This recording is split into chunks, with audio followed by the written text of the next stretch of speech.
하나님 감사합니다. 질그릇 같은 우리들에게 하나님을 마음껏 섬길 수 있는 은혜가 되게 하시니 감사합니다. 이 시간이 하나님을 경외하고 또 하나님을 알아가고 하나님을 높여드리는 복된 시간 되게 하여 주시옵소서. 우리를 충만한 은혜로 인도하여 주시옵소서. 예수님의 이름으로 기도드립니다. 아멘. 당신은 영광의 왕 함께 찬양하겠습니다.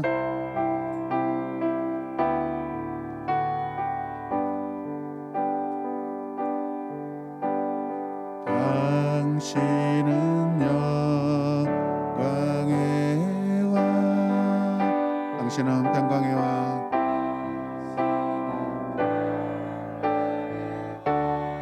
주님은 하늘과 땅의 주, 주님은 하늘과 땅의 주, 주님은 정의의 아들. 천사가 무릎 꿇고 천사가 무릎 꿇고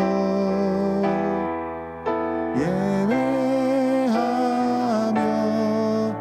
경배하네. 영원한 생명 말씀, 주님은 예수 그리스도 주. 아멘.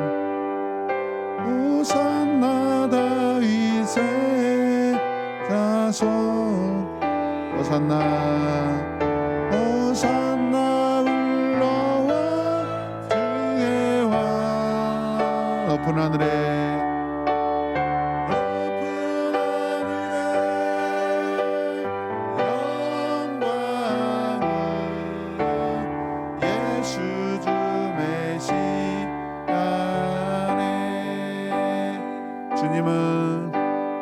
주님은 영광의 왕. 깊은 믿음으로 고백합니다. 주님은 하늘과 땅의 주, 주님은 하늘과 땅의 주, 주님은 정의의 천사가 무릎 꿇고 천사가 무릎 꿇고 예배하며 경배하네. 영원한 생명 말씀, 주님은 예수 그리스도 주. 호산나 다윗의 자들께, 호산나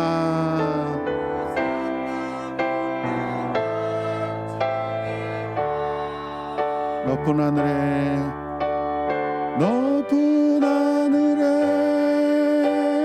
영광은 예수 주 메시아네. 이 시간 오늘 우리가 함께할 이 직분을 연애를 위하여 함께 기도하는 시간 갖도록 하겠습니다. 하나님 겸손하게 하여 주시옵소서. 집중력의 은혜를 주시고 잘 이해되게 하여 주시옵소서. 하나님을 사랑하고 누구보다도 내 마음에 하나님을 향한 열정이 뜨겁게 타오르는 복된 시간 되게 하여 주시옵소서. 함께하는 우리 모두에게 주의 은혜를 풍성하게 부어주시옵소서. 함께 기도하겠습니다. 주님,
모든 기도 우리 구주 예수 그리스도의 이름으로 기도드렸습니다. 아멘. 네, 감사합니다. 우리 서로 환영하겠습니다. 잘 오셨습니다. 네.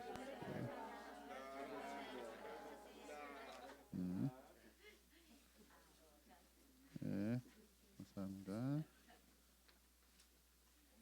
식사하셨습니까?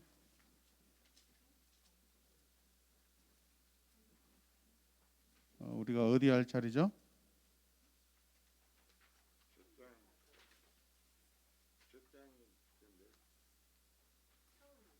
처음이에요? 네, 알겠습니다. 자, 이제 파트 두 번째로 넘어가겠습니다. 파트 두 번째.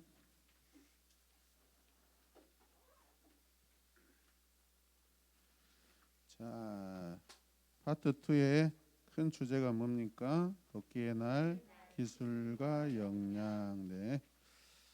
자, 밑에 말씀을 보시면 골로새서 4장 6절 말씀. 너희 말을 항상 은혜 가운데서 소금으로 맛을 낸과 같이 하라. 그러면 아멘. 아멘.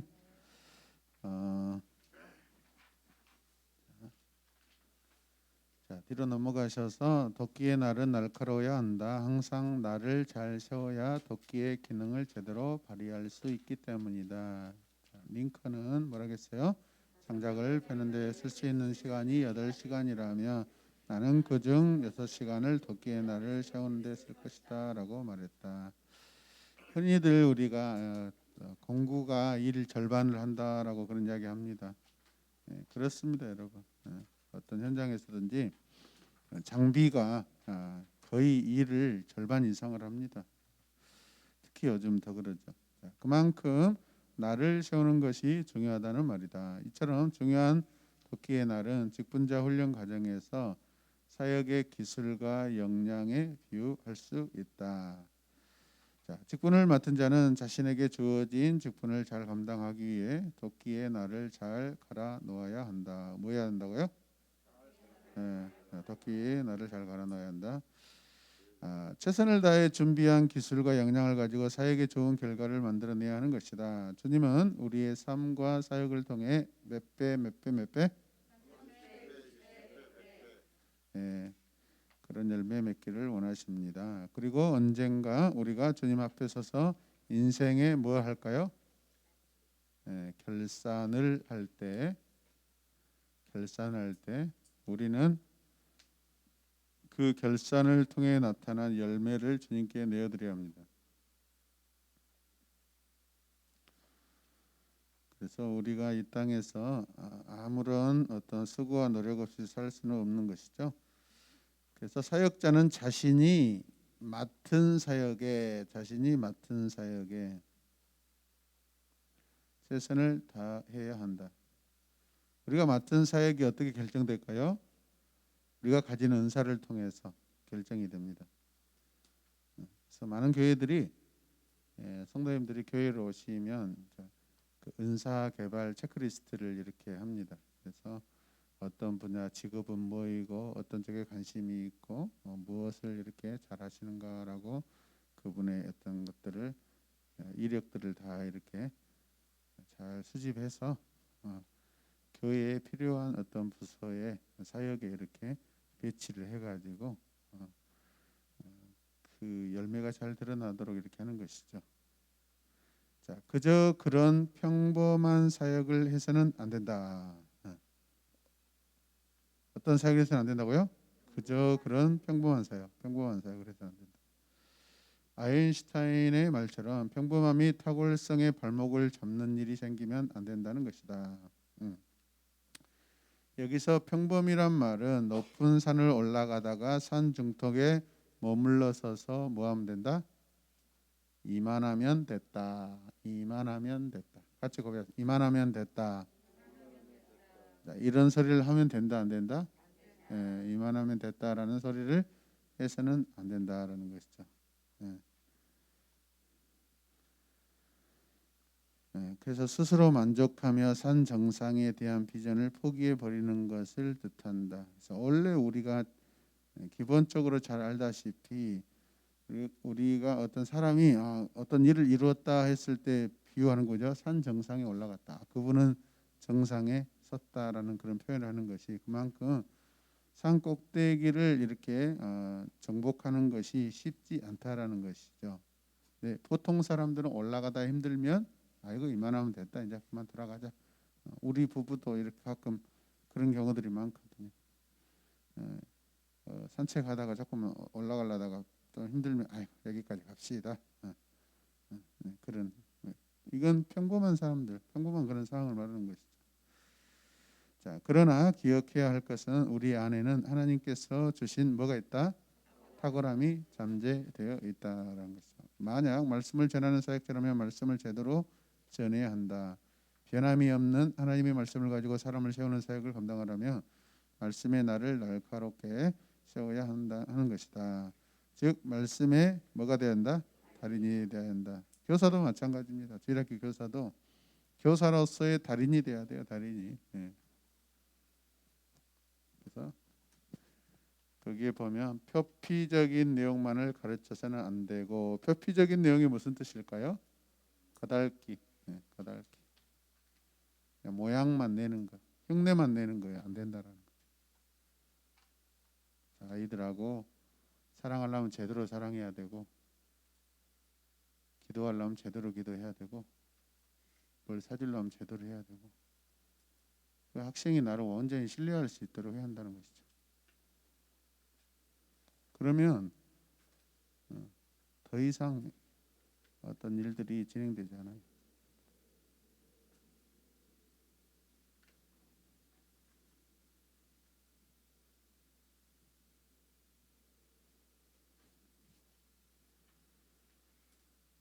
사역이라는 것이요, 여러분 해보면 여러분들이 담임 목사 위치에서 어떤 청소년 주일학교의 어떤 팀 담당 총 디렉터나 리더 입장에 섰을 때 만약에 제가 설교만 하고 여러분들에게 주일학교 부장님을 맡았다. 다 책임진다고 생각해 보세요. 그 해 나에게 한 분씩 한 해 돌아가면서 부장을 한다고 생각해 봐요. 그리고 매주마다 출석 인원들을 체크하고 결석자들을 체크하고 영적인 상태를 체크한다고 생각해 봐요. 여러분 각 사람마다 확연하게 여러분 결과가 조금씩 달라질 수 있어요.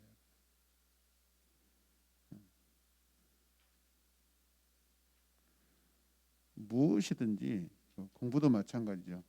수박과 닳게 하면은 다 탄로가 납니다. 그러니까 그 목회자가 되기 위해서 전도사 과정을 거치고 나서 강도사 과정이 있고요. 그 다음에 목사고시를 보는데 강도사고시 같은 것 반드시 합격해야 이제 목사고시를 할 수 있거든요. 네, 보면은 그래요. 공부를 적당하게 하면 항상 그 한계선에서 밑에 떨어집니다. 제가 이렇게 학교 다닐 때 학부 출신들, 대학부 출신들, 신학과 출신들이 많이 떨어졌어요. 근데 의외로 나이 드신 분들이 대부분 합격했어요. 그것은 뭐냐면 나이 먹었기 때문에 자칫 방심했다는 떨어질 수 있다라는 어떤 강한 위기감을 느끼고 굉장히 열심히 공부했거든요. 근데 젊은 20대 막 중반 초반 전사님들은 당연히 될 거라고 생각했어요. 엄청 떨어졌어요. 엄청 쪽팔렸어요. 이제 이렇게 떨어지면 어떤 결과가 일어나냐면 목사 안수 해가 바뀝니다. 그냥 한 2, 3년씩 차이가 납니다. 그럼 벌써 이 목사의 일석에서는요 안수 연도로 이렇게 결정이 되거든요.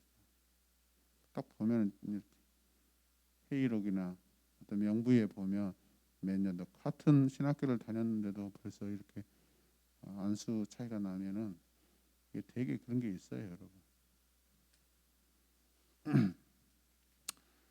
정확하게, 깊게, 확실하게 해야 돼요. 할렐루야. 근데 하나님께서 이것들을 할 수 있도록 우리에게 탁월한 잠재력을 우리에게 허락해 주셨다는 것을 우리가 기억해야 할 것입니다. 자, 말씀에 깊이가 있어야 한다. 어설프게 남의 것을 전하는 것이 아닌 내 삶 속에서 체화된 말씀, 평범을 뛰어넘어 탁월한 사역의 날을 준비해야 한다. 자, 그런데 하나님의 사역을 감당하는 우리가 가장 많이 범하는 실수가 하나 있다. 바로 무엇이냐면 뭐라 할까요? 여기가 여기가 저싸우니라고 말하며 우리가 추구하던 비전과 가치를 쉽게 포기해 버리는 것이다. 아니 아예 평범한 삶의 수준으로 우리의 표준을 낮춰 잡는다. 그러나 하나님께서는 우리가 보다 높은 수준의 삶과 사역을 감당하길 원하신다. 하나님이 온전하신 것 같이 우리도 온전하기를 요구하시는 것이다. 아멘. 부산에 가면은요 우리 교단에 거의 두 번째로 큰 교회가 있는데 수영로 교회라고 있습니다. 수영로 굉장히 이렇게 서울의 강남 같은 지역인데 그 서울대학교 나오시고 나서 이렇게 신학을 하셨던 목사님이 계신데 이제 은퇴하셨는데 그분이 사역자들에게 하는 세미나에서 어떤 말씀을 하셨냐면 목회와 사역은 항상 가장 잘하는 사람에 맞춰서 해야 된다라고 그렇게 이야기합니다. 예를 들어서 성도들의 어떤 수준이 A, B, C급이 있다면 A에다 맞춰야 된다는 얘기죠. 잘하는 사람들에게 맞춰서 가야 된다는 것이죠. 힘들더라도 그러면 B나 C 밑에 있는 그런 성도들의 수준들의 성도들이 A급의 성도들을 보면서 계속 도전받으면서 가는데 만약에 교회가 리더들이 B나 C급에 맞춰버리면 교회 수준들이 계속 낮아진다라는 거죠. 여러분. 저도 여러분들에게 말씀 안 드렸지만은 이미 그렇게 하고 있어요. 그렇게 하고 있어요. 그러니까 여러분 굉장히 쉽지 않아요. 그럼 거기도 A급 먹은 게 맛있습니까? B급 먹은 게 맛있습니까?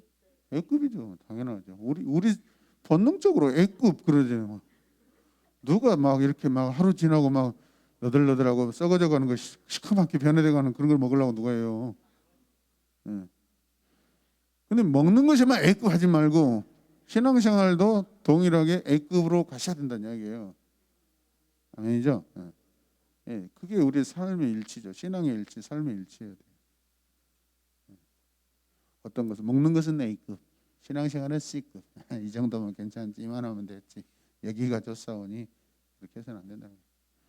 힘들지만은 타이트하게 여러분 양육받고 훈련 받을 때 교회는 계속해서 성장해 가는 줄로 믿습니다. 그게 지금 성도의 숫자가 적어도 여러분 예배의 어떤 역동성과 분위기가 탁월하게 올라가는 방법이에요. 집안에서 여러분 인재가 나타나야 돼. 인재가 가정을 일으킬 인재가 나타나야 돼. 네. 다 공부 안 해도 한 사람이라도 여러분 제대로 공부해가지고 집안을 이렇게 세워야 돼요. 할렐루야. 네.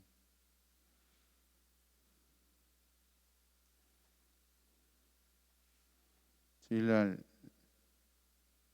저녁에 다른 교회 자매들하고 이렇게 형제들하고 교제했는데 우리 교회보다 뭐 한 10배 이상 커요.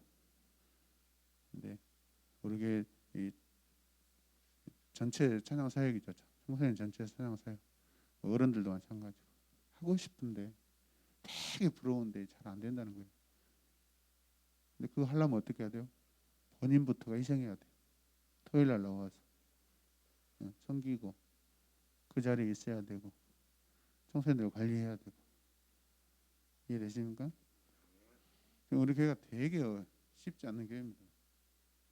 토요일, 수요일 매일마다. 그러니까 제가 식사했습니까? 그러면 아점했습니다 해갖고 막 도망가려고 하는 이유가 그거죠. 누군가 희생해야 돼요. 되게 부러워요. 자녀들이 막 한 달 만에 부쩍부쩍 달라져 버려요. 예를 들어 뭐 유빈이 같은 경우도 벌써 이렇게 척척 치고 올라가잖아요. 맡겨놓으니까. 그렇죠. 다 마찬가지예요. 모든 분야들이 싱어들도 마찬가지고 다 아키션들도 마찬가지고. 그리고 뭐 웃길 거예요. 제가 초대교회에 이렇게 사역해봤잖아요. 우리 교회 영상이 나름대로 살아있는 영상이에요. 왠지 아세요? 웬만한 중소형 중대형 교회들은요, 카메라들이 있다 할지라도 고정된 카메라들이에요. 고정된다고 해요. 1번, 2번, 여기 3번 이런 식으로 고정돼 있다가 저쪽에서 이렇게 뭐죠? 엔지니어가 작동하고 1번 작동하다가 2번으로 넘겨서 2번 작동하고 이러잖아요. 근데 우리는 1, 2번이 동시에 계속 돌아가고 있는 상태에서 찍어주잖아요. 계속. 이 영상이 멈춰있지 않고 살아있는 거예요. 근데 누가 하고 있어요? 중학생들이 하고 있고 고등학생들이 하고 있고 청년들이 하고 있고 시초도 웬만한 애들이 지금 거의 다 하고 있고. 이거 다른 교회에서 보면 아주 기가 찰 노릇이에요. 여러분. 하지도 않아요. 하라게도 안 하는데. 네. 이런 공동체를 이끌어가는 저는 그러면 얼마나 어떻게 하겠어요? 성격이 거의 네로의 수준까지 가겠죠, 여러분. 누군가의 어떤 강력한 리더십이나 그 분야에 대해서 여러분 집중력을 가지고 탁월하게 해야겠다고 그런 비전이 세워지지 않으면 못한다고요. 사랑받고 존경받고 좋은 사람으로 인정받고 싶으면 못하는 거예요, 여러분. 여러분들에게 칭찬받으려면 못한다고요, 여러분. 우리가 죽어라도 같이 가야 돼. 좋은 교회, 건강한 교회 만들어 봅시다. 세워봅시다. 그런 마음들이 있어서 여기까지 온 줄로 믿습니다. 여러분. 할렐루야. 더 여러분들이 희생하셔야 돼요. 더 희생하셔야 돼요. 지금 택도 없어요. 제가 봤을 때는 택도 없어요. 교회가 큰 대형교회들 성장하자 여러분. 그 성장의 요인은요. 반드시요. 교회 말로 전도 특공대 전도왕들이 있어요. 그분들은 1년에 막 수십 명, 수백 명씩 전도해요. 헌신자들이 많아요. 그러나 우리는 어려운 환경 속에서 시작했기 때문에 제가 뭐 특별히 이런 부분들에 대해서 특별한 헌신을 요구하지 하지 않아요. 그래서 같이 가는 거예요. 같이 가는 거예요. 오늘도 회의 갔는데 어떤 교회가 건축을 해서 30억 보상 받아가지고 30억짜리 건물을 지었는데 빚이 많아요. 이해할 수 없는. 그게 건설 전문 장로님 계시는데 그분이 중간에 그냥 생각을 잘못해가지고 엄청 힘든 사람. 건축도 제대로 안 돼요. 건물 효율성도 떨어지고. 저도 그 교회를 한번 가봤는데 건당에 올라갔는데 입구에 갔는데 내가 교회 입구가 어딘가 구별할 수 없을 정도로 이상하게 만들었어요. 건축하다 중간에 멈춰있는 부분도 있고. 전문가들이 아닌 사람들이 간섭을 하고 돈 좀 있다고 하는 사람들이 주장하다가 결국에는 이런 공동체는 이렇게 상처받고 완성이 안 되는 거예요. 아멘입니까? 네. 여러분들처럼 그냥 담임 목사님이 이끌어가는데 순종해 주시고 같이 기도해 주시고 조용하게 목사님이 어떤 뜻으로 가시는구나 라고 이렇게 그냥 기도해 주시고 같이 협력해 주셔서 이게 힘이 합쳐지는 거예요. 네. 장선파 뭐 주연파 그다음에 어디 선미파 이렇게 막 당들이 지어져 가지고 서로 막 한 10명씩 모여 가지고 이번 주에는 우리 당에서 어떻게 저것들을 한번 꽉 눌러 가지고 교회에서 좀 까불고 있는데 말도 못하게 좀 만들어야 되고 우리 팀들이 좀 이렇게 뭔가 좀 교회 안에서 자리를 잡아야 되지 않겠어? 하면서 뭐 이런 짓거리를 하면 교회는 그날로 끝장나는 거예요. 그리고 여러분들이 얼마나 행복한 교회에 있는 줄 아세요? 많은 교회들이 우리 지역에서도 그런 교회가 있었어요. 주일이면 은퇴하신 원로 목사님이 본당에서 성도들 몇십 명 데리고 설교하시고 청빙 받았다가 서로 이렇게 갈등이 생겨가지고 쫓겨난 목사님이 안 나간다고 해가지고 저 지하 교육관에서 또 몇십 명 데리고 서로 예배드리고 서로 마주칠 때는 막 눈 흘기고 원수같이 쳐다보고 지나가다 욕하고 서로 재산권으로 싸우고 등기 이전 가지고 싸우고 이게 무슨 교회예요? 지옥이죠. 많습니다. 서울에도 막 강목으로 막 문 다 폐쇄하고 철문으로 용접해가지고 못 들어오게 만들어 놓고. 이거 행복한지 아세요? 작은 교회인데 우리가 꾸준하게 성장하고 있고 서로 정말 어떨 때 보면 우리 성도들이 참 가족과 같이 잘 지낸다. 여러분들의 모습이 아름답습니다. 절대 당짓지 마시고 시기 질투하지 마시고. 아멘. 여러분 인정받고 존경받으려면 여러분 자신이 다 내려놔야 돼요. 아닙니까? 내가 드러날수록 공동체는 여러분 다 망가지기 시작합니다. 주님만 드러나도록, 나를 통해 주님만 드러나도록. 아멘이죠? 네. 표피적인 내용을 아까 다루었는데 주님을 모르는 거예요. 여러분. 수십 년 신앙생활을 했는데 여러분 크리스찬의 본분이 뭔지 모르는 거예요. 직분자의 위치를 모르는 거예요.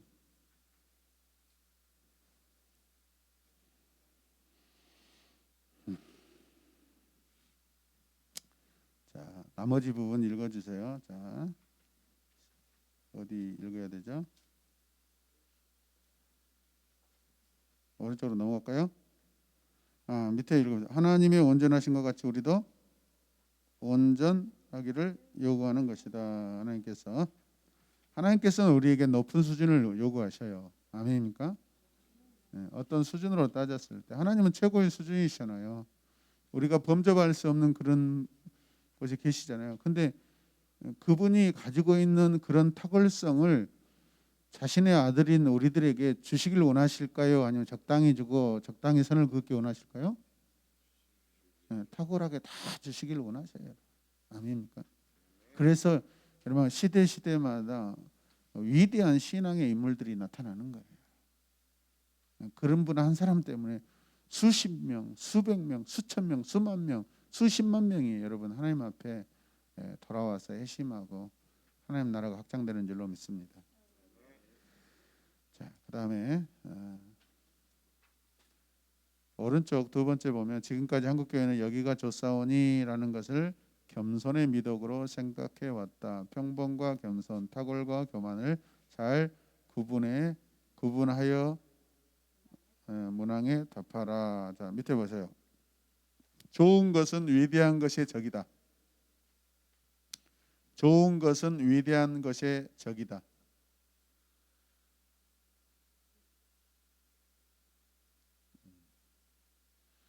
그래서 우리가 세미나 때 여러분 탁자를 깔고 하는 것이 필기하기 편하고 그래서 집중력이 높아지고 이제 이런 부분들이 요구되는 거예요. 이런 부분도 우리가 고민해야 될 부분들입니다. 아멘이죠? 좋은 것은 위대한 것의 적이다. 좋은 것이란 영어로 good이라고 하는데 이는 평범하고 무난한 수준을 말한다. 좋다. 그런 것이라는 것이에요. 이만하면 됐지 하는 생각으로 더 잘 최상으로 위대한 삶을 살 수 있는 것을 미리 뭐한다? 포기한다. 미리 포기한다. 미리 포기해요. 그러나 하나님께서는 우리에게 위대한 사명을 맡기셨고 그 사명을 감당할 능력도 주셨다. 아멘. 때문에 우리는 위대한을 향해 나아가야 한다. 위대한 영어로 뭐죠? great. 자, 짐 콜린스는 자신의 저서 좋은 기업을 넘어 위대한 기업으로 그래서 그저 좋음의 수준을 뛰어넘어 위대함의 수준으로 한 단계 뛰어넘을 수 있도록 돕는 통찰을 제공한다. 그가 제시한 몇 가지 원리 가운데 하나가 바로 단계 5의 리더십인데 이것은 서번트 리더십이나 적고 계세요? 단계 5의 리더십인데 단계 5 이것은 서번트 리더십 섬기는 리더십을 말하는 거예요. 그리고 이기심 없는 경영자와 같은 용어로도 표현될 수 있는 리더십 최고의 단계를 말한다. 그는 최근 역사 가운데 가장 큰 문제 중 하나가 바로 명성이 화려한 리더를 선택하고 잠재적인 단계 5의 리더를 선택하지 않은 것이라고 지적하였다. 당신이 교회 지도자라면 그의 지적에 귀를 기울일 필요가 있다. 오늘날 이기적인 욕망에 사로잡혀 자신의 이름만 내세우기를 좋아하는 자칭 지도자들의 신물나는 행태와 세습 그리고 비리로 얼룩진 교회를 온전히 회복시키기 위해서는 성경 외에 이런 책에도 미리 머리 숙여 배울 수 있어야 한다. 부디 당신은 평범함에 머물지 말고 탁월함의 수준에까지 오를 수 있기를 간절히 바란다. 스포츠계에 기독교인들이 많은 것을 이미 잘 알려진 사실이다. 그중 많은 선수들과 감독들은 득점을 하고 난 후에 무릎을 꿇고 뭐합니까? 기도하는 장면을 연출한다. 하지만 카메라는 의식적으로 그런 장면을 보여주지 않으려고 애를 써왔다. 마치 못 볼 것을 본 것처럼 빨리 스치듯 지나가 버렸다. 그런데 누굴까요? 박지영이라는 스타가 주님의 영광 등장한 후로는 이런 분위기가 많이 바뀌었다. 무엇을 뜻하는가? 평범하면 거부감이 생기지만 이 선수가 탁월하게 잘하니까 탁월하면 기꺼이 박수를 보낸다는 것이다. 선수가 탁월하게 게임을 잘하고 득점을 하니까 그 선수를 기도하는 모습을 비춰도 거부감이 있다 없다? 없다. 탁월함 때문에 그런 것들은 다 박재영 축구 선수 박재영. 그래서 이게 기도 세레머니가 이 선수 때문에 유행이 됐잖아요. 아직도 이름 찾고 계세요?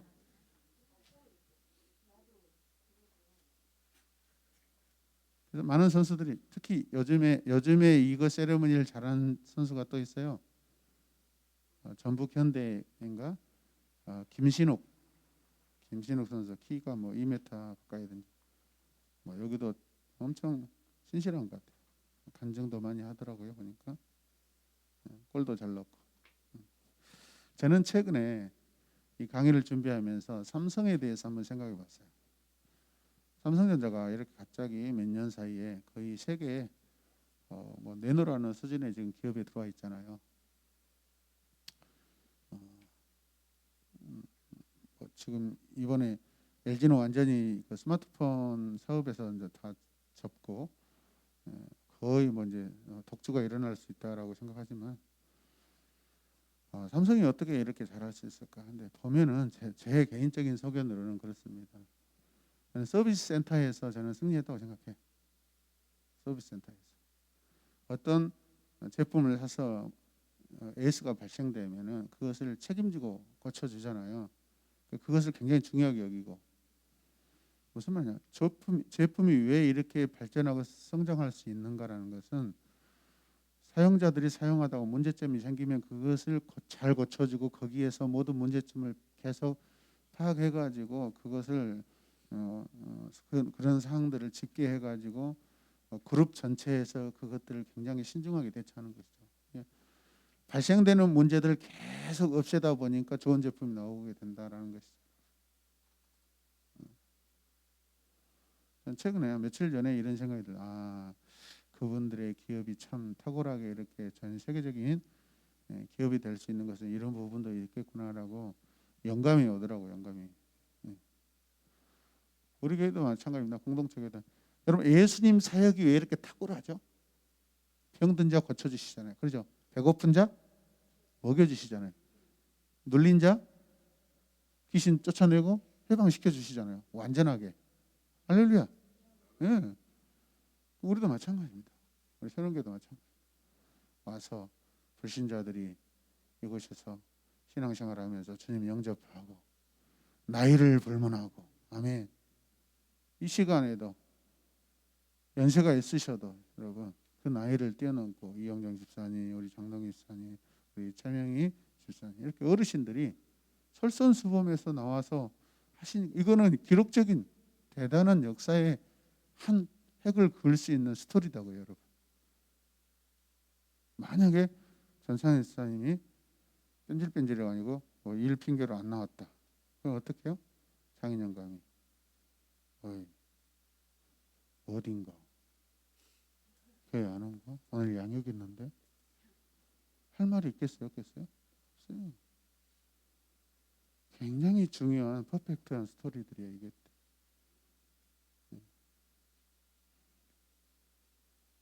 근데 과거에는 그랬잖아요. 교회 가자게도 안 나오시고 핑계대고 집 핑계대고 아들 핑계대고 막 여기 핑계대고 친구 핑계대고. 근데 탁월한 회심 역사들이 일어나고 은혜가 탁월하게 이렇게 경험하게 되니까, 아멘. 결단이 탁월하게 되니까 이 좋은 아름다운 스토리들이 만들어져 가고 있는 것이죠. 할렐루야. 그래서 우리 각자가 그 역사 가운데 여러분 책임자로서 중요한 사역자로서 내가 이 일을 감당한 담당자로서 이곳에 앉아 있다고 생각하셔야 돼요. 누가 와도 서가족이 왔을 때 누가 와도 외부 교인들이 왔을 때 누가 와도 제대로 섬기는 거예요. 그 영적인 시퀀스를 가지고 커피 쫙 대접해주고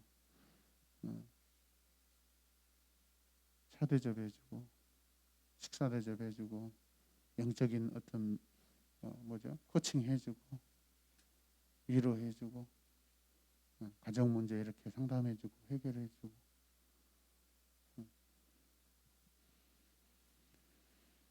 그런 전문가가 되시길 바랍니다. 그게 직분자예요. 직분자. 아멘입니까? 그게 사도들이에요. 사도들.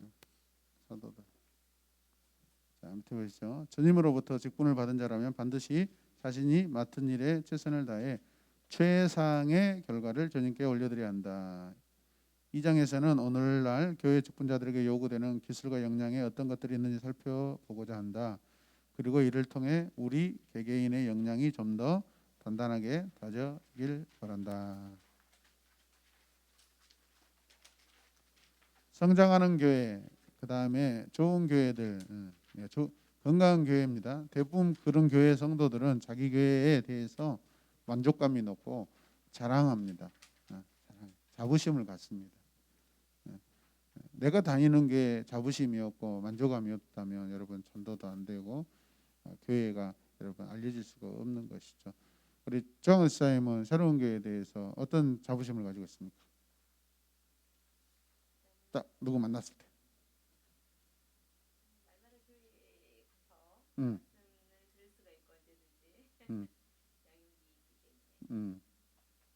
고생스럽다고. 아니 그런 교회를 왜 나가요? 날마다 교회 가는 게 주일날 가는 것도 힘들어 죽겠는데 힘들지 않아요?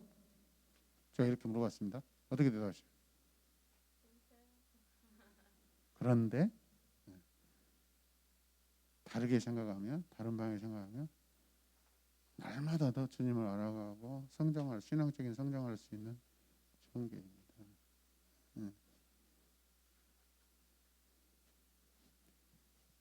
우리 문선 미사님. 우리 교회는 다음 세대를 세우는 교회고 음. 한 말씀으로 가정에서 자녀와 부모가 같이 음. 큐티를 할 수 있도록 교회에서 가정에서 똑같이 하고 있고 아멘. 또 뭐 찬양 사역이나 이런 거 악기팀들이 우리 청소년들로 구성이 돼 있어서 엄청나게 발전한 모습을 또 볼 수 있고 처음부터 우리 아이들이 목적이 하나님의 영광인 거를 알려주기 때문에 아이들이 훨씬 더 존재감이 자신나는 뭐라 그러지? 너무 교회만 살고 이단적이지 않아요?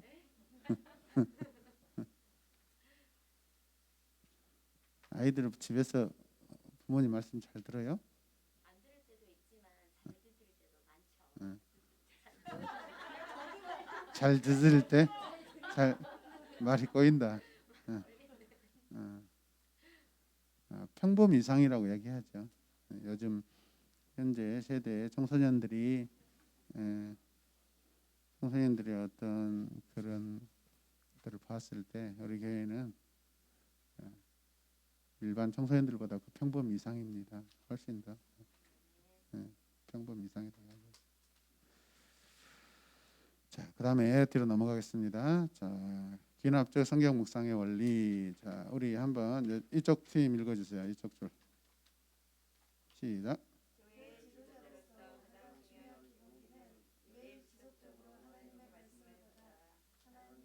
다스림을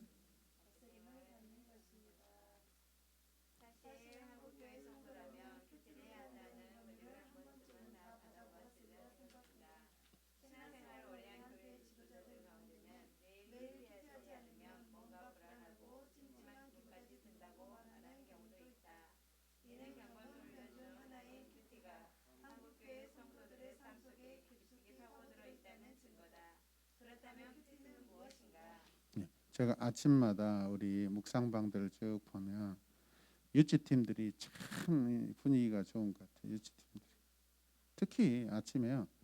우리 조광 목사님이 가장 먼저 본인이 다 큐트해가지고 올리면서 오늘 하루 부모님들과 우리 유치팀 학생들을 다 축복하면서 그 끝내고 딱 출근하는 모습. 예, 그래서 우리 조리사님으로서 참 맛깔나는 양념을 치고 딱 출근하는 그런 모습입니다. 예, 참 그런 모습이 매일 꾸준하게 그렇게 하셔서 꾸준함이 평범함을 이기거든요, 사실은. 할렐루야. 참 좋습니다. 다른 분들도 마찬가지. 최정환 집사님도 마찬가지입니다. 날마다 거기에 맞는 은혜 찬양들을 이렇게 유튜브 찬양 공유해가지고 올리시는 그런 모습도 참 성실하시고 참 사랑이 많으시다라고 그렇게 생각합니다. 예. 다른 분들도 마찬가지입니다. 잘하고 계십니다. 자, 여기 가운데 줄 읽으세요.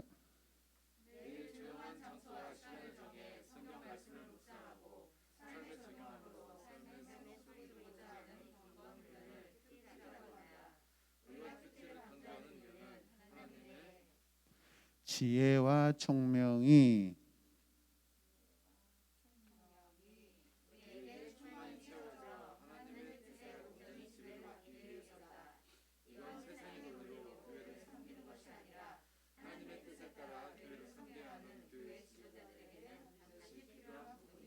네, 아멘.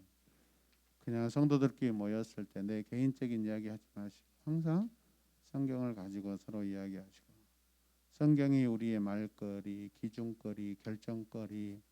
할렐루야. 습관이 되시기 바랍니다. 그 다음에 오른쪽 줄 두 분이시네요. 자, 하나님과의 교제인데, 예, 늘 머리,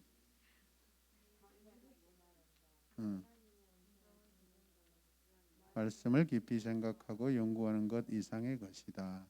말씀을 연구해서 알고는 있으나 살아계신 하나님과 실제적으로 별로 교제를 나누지 못하는 경우.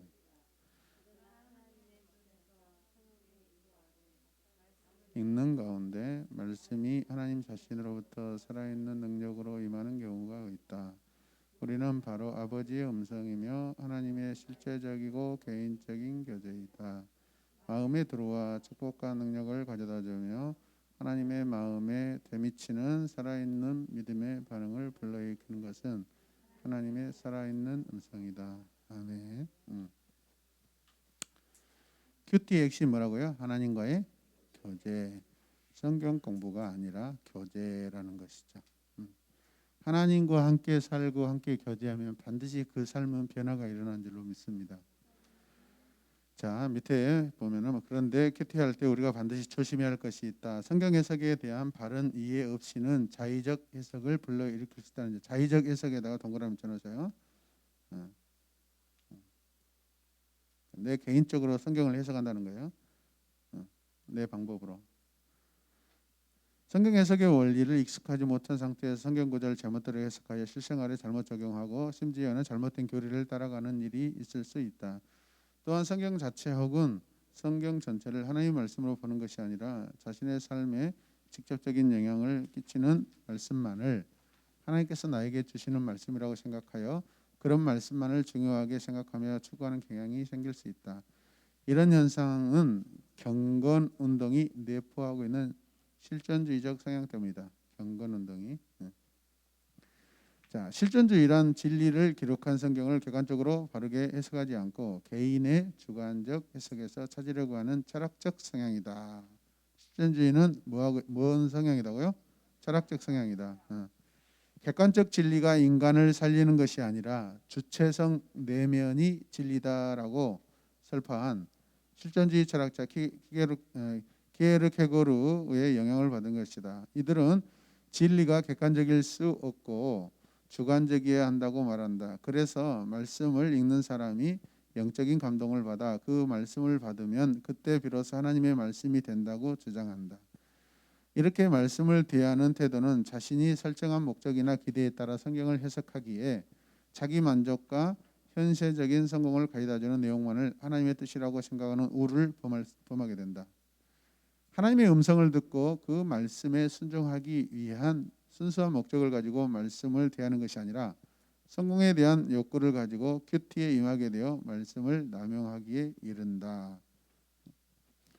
그러나 이러한 문제점에도 불구하고 큐티는 계속되어야 한다. 이런 문제들을 들춰내며 큐티 무용론 필요 없다라는 주장을 하는 것은 마치 강단에서 전해지는 설교가 올바른 해석에 기초하지 않고 기복 신앙에 빠졌다고 하여 설교 자체를 없애자고 주장하는 것과 같다.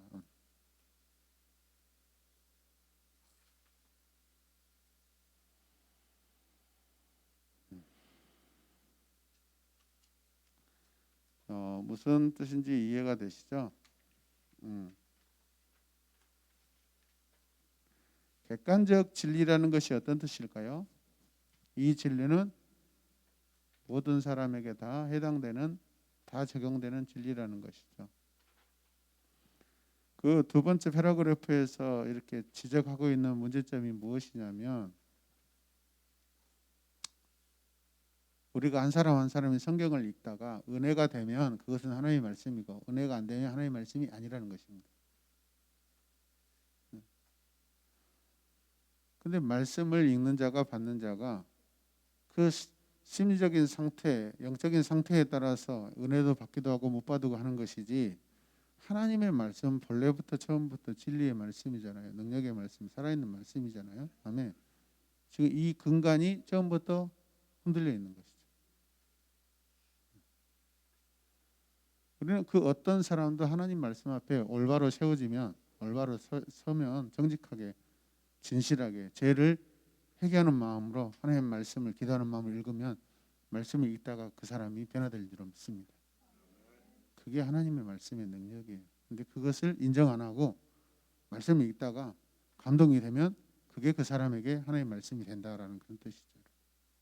이게 약간 내 말을 지나치게 강조하는 그런 논리인데 아주 위험합니다. 그럼 100명의 사람들이 성경을 읽고 은혜 못 받다 하면 그 성경 자체가 아니다라고 우리가 해버릴 수 있다라는 거예요. 진리에 대한 잘못된 왜곡이 일어날 수 있어요.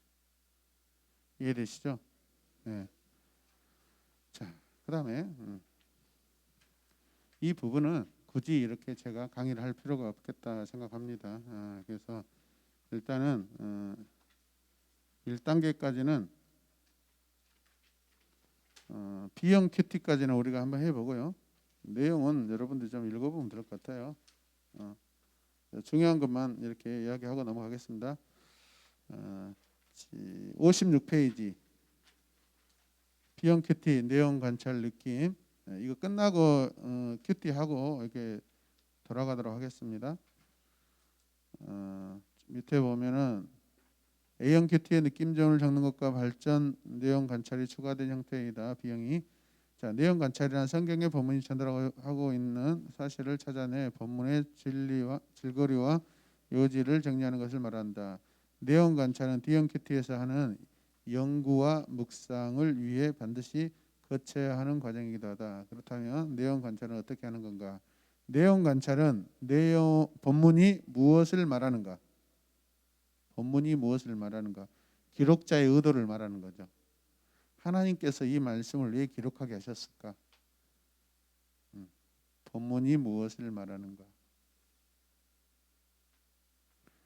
그것을 알지 못하면 엉뚱하게 해석하고 적용하겠죠.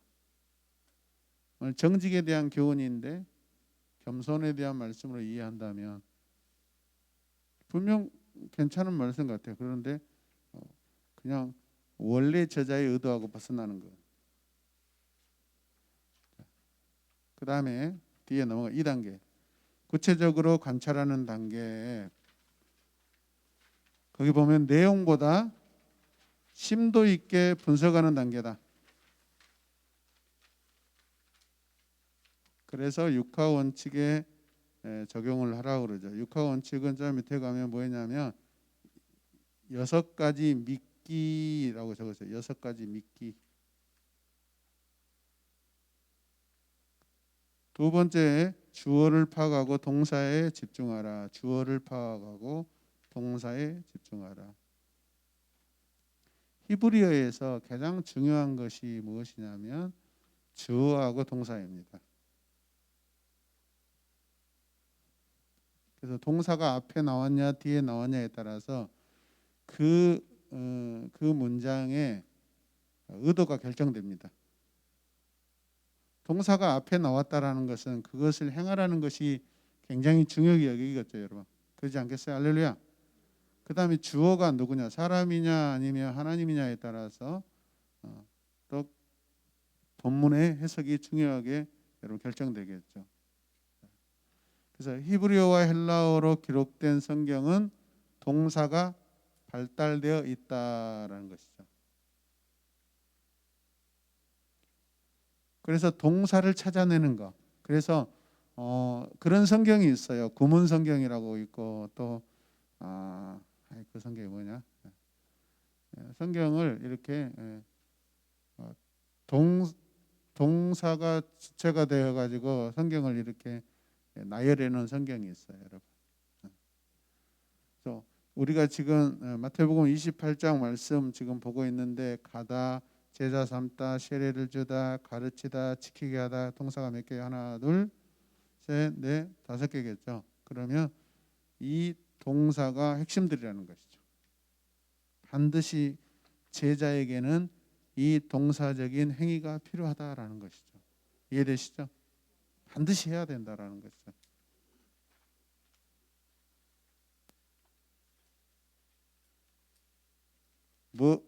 이 중에 하나라도 빠지면 안 된다는 거예요.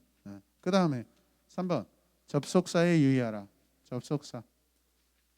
우리는 접속사를 살펴야 한다. 접속사의 어떤 기능을 말하는 거죠. 앞의 문장과 앞의 내용과 뒤의 문장이 연결하는 건지 반대적으로 이렇게 기술을 하는 건지 그것을 살피는데 굉장히 필요하다는 거죠. 그 다음에 저 밑에 보면 그래서 오직 성령이 너희에게 임하시면이 나온다. 자, 거기 한번 읽읍시다. 예를 들어 시작. 사도행전 1장 8절에 오직 성령이 너희에게 임하시면이 나온다. 여기서 오직이 영어로 어떻게 번역되었을지 사람들에게 질문하면 대부분이 only라고 대답한다. 그러나 한글 개역개정 성경에 이처럼 나와 있는 오직은 영어 번역본에 but인 경우가 더 많다. 무슨 차이인가? but은 역접이나 오직은 순접의 경향이 강하다. 즉 접속사를 잘못 이해하면 전체 문장의 내용이 뒤바뀔 수 있다는 것을 우리는 알아야 한다.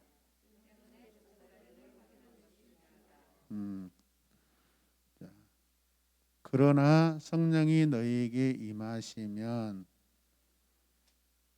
엄청난 권능과 능력이 임하여서 제자된 너희들이 주님이 맡기신 모든 일을 할 수 있다 없다? 있다라는 거죠. 그러니까 두려워하지 말고 성령이 임하시면 된다라는 것을 강조하는 거죠. 그리고 그 성령을 의지해서 사역하라라고 하는 거죠. 자, 인과관계를 살펴라. 인과관계를 살피라는 말은 문자 그대로 원인과 결과를 살피라는 이야기이다. 성경을 읽으면서 그 문단 안에 아니면 한 문장 안에 원인과 결과를 이렇게 의도적으로 보라는 얘기죠.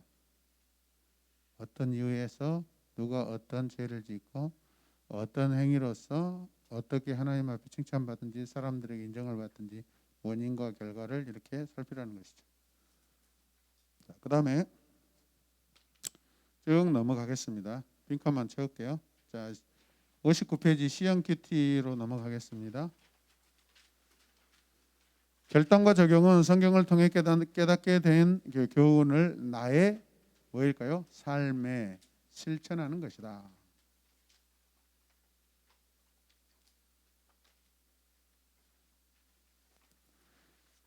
드와이트 라이먼 무디는 성경이 정보를 위해 주어진 것이 아니라 뭐예요? 변화를 위해 주어진 것이라고 말한다.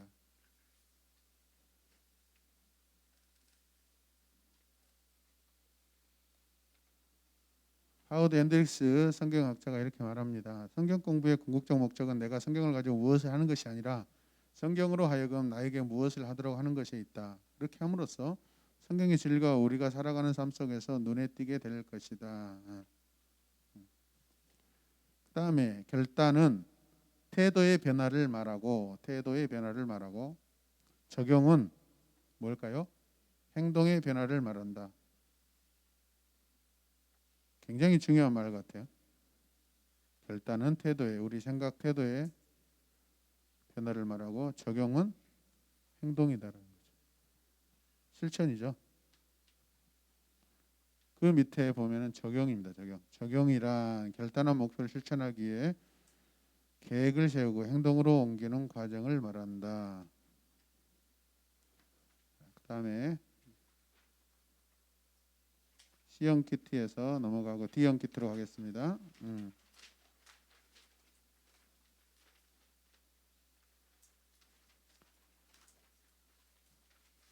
62페이지 맨 위에 해석이라는 과정은 D형 키트예요. 이제 D형 키트. 해석이라는 과정은 연구와 묵상으로 나눌 수 있다. 연구는 외적인 노력, 2차 자료를 활용해서 답을 찾는 과정이다. 반면 묵상은 내적인 노력, 깊이 생각하면서 본문의 의미 속으로 거룩한 상상력을 발휘하여 들어가는 과정이라 할 수 있다. 결국 D형 큐티의 핵심은 바로 연구라는 부분에 있다. 그러니까 말씀을 A형 큐티는 느낀 점이잖아요. 본문 읽고 이렇게 무섭다. 죄지면 벌 받네. 예를 들어 간단하게 하나님 앞에 지금 혼나네. 막 이런 어떤 느낌. 이스라엘 백성이 지금 말을 안 듣고 있네. 근데 왜 이들이 이렇게 되었는가? 죄를 짓게 되었는가? 죄가 들어오는 그들이 죄를 선택하게 된 과정이 무엇인가? 연구로 들어가는 거죠. 연구. 그래서 원인을 파악하게 되는 것이죠. 그래서 오늘 제가 이렇게 성경 본문 개역개정, 세번역, 현대인의 성경, NIV 이렇게 그 예문을 이렇게 해놨습니다. 그거 보시고 비교하면서 이렇게 보셔요. 자, C형 큐티의 단점이 자의적 해석일 때 이것을 보완하기 2차 자료를 활용해 본문의 의미를 그러니까 개역 개정만 보면은 그 성경 안에서만 우리가 메어서 해석하려고 하잖아요. 1차 자료니까. 근데 옆에 세번역이나 현대인의 성경이나 NIV를 보면은 2차 자료들 다양한 번역본들을 보면서 이게 이런 의미도 되네. 이게 더 훨씬 더 자유롭네. 더 훨씬 이게 더 맞는 말 같구나라고. 그 다음에 밑에 보면 묵상을 통해 질문의 답을 찾으라. 묵상을 통해 질문의 답을 찾으라. 자, 그 세 가지 질문들인데 본문 속에 나타난 하나님의 마음은 어떠한가? 저자의 마음은 어떠한가? 등장인물의 마음은 어떠한가? 자세히 보면은 원저자는 하나님이시지만은 대필자 베드로나 마테나 마가나 이런 사람들도 주님의 뜻, 하나님의 뜻을 전달하고 싶어하는 중간 기록자의 의도가 있다고요. 의도가 있다고요.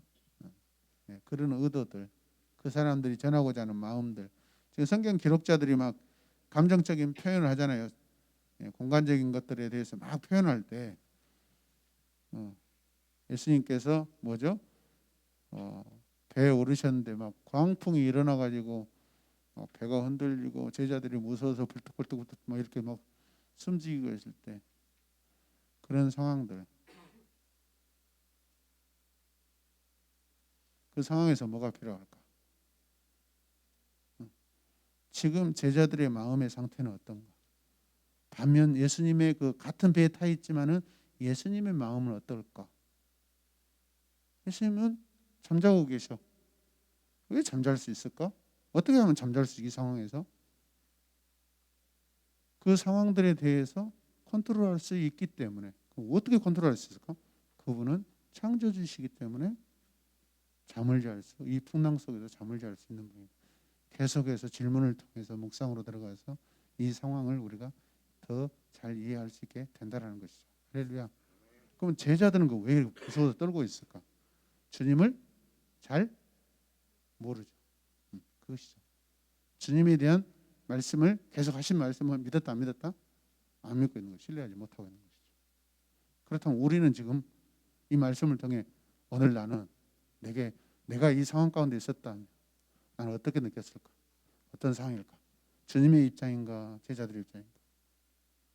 내용을 다 알고 있는 지금 나는, 큐티하고 있는 나는, 그러니까 이런 상황이 내게 닥쳐왔을 때 나는 그러면 앞으로 어떻게 할 것인가? 이런 상황들이 앞으로 내 인생에 다가왔을 때 당연히 예수님의 입장에서 그 상황들, 사건들을 당연히 이겨내야 되죠. 맞습니까? 그렇죠. 그럼 그렇게 할 수 있는 가능한 이유가 뭔가? 믿음이죠. 말씀에 대한 믿음, 예수 그리스도의 믿음, 하나님에 대한 믿음. 그 믿음의 근거는 무엇인가? 내가 하나님의 자녀이기 때문에 하나님이 지켜주신다. 여러분 그렇게 계속해서 질문을 던져가고 가면은 훨씬 더 말씀이가 편한 거죠. 이해되시죠? 자, 그다음에 연구와 묵상을 통해 질문에 대한 답을 찾는다면 우리는 그 답을 보편타당한 신앙의 원리로 기록할 필요가 있다. 보편타당이 뭐예요? 누구에게나 다 적용할 수 있는 거예요. 오늘 이게 나에게만 은혜를 주신 게 아니라 내 자녀들, 내 이웃들, 우리 성도들 다 이런 상황 가운데 있는 사람들에게도 다 적용이 된다 안 된다? 된다라는 것이죠. 63페이지로 넘어가겠습니다. 하나님 나라의 리더십은 군림하고 통치하는 것이 아니라 겸손하게 섬기는 것이다 라고 말할 것이다. 하나님 나라의 리더십은 같이 읽어요. 하나님 나라의 리더십은 군림하고 통치하는 것이 아니라 겸손하게 섬기는 것이다. 아멘. 네. 자, 그리고 맨 밑에 가겠습니다. 네 가지 하나님의 뜻을 아는 것은 첫 번째 같이 읽을까요? 하나님이 기뻐하는 것이 무엇인가? 두 번째 하나님이 원하시는 것은 무엇인가? 세 번째 네 번째 네 이런 것들 큐티하면서 묵상하면서 우리의 신앙의 성숙이 일어나기 위해서는 이런 질문을 가지고 오늘 이 본문 안에서 하나님은 내게 무엇을 하기를 원하시는가? 하나님은 어떤 마음을 가지고 계시는가? 예, 자 지금부터 세 사람씩 이렇게 짝을 지세요. 세 사람씩, 세 분씩. 자, 첫 번째 세 분 누구 하실래요? 골고루 어르신들도 같이.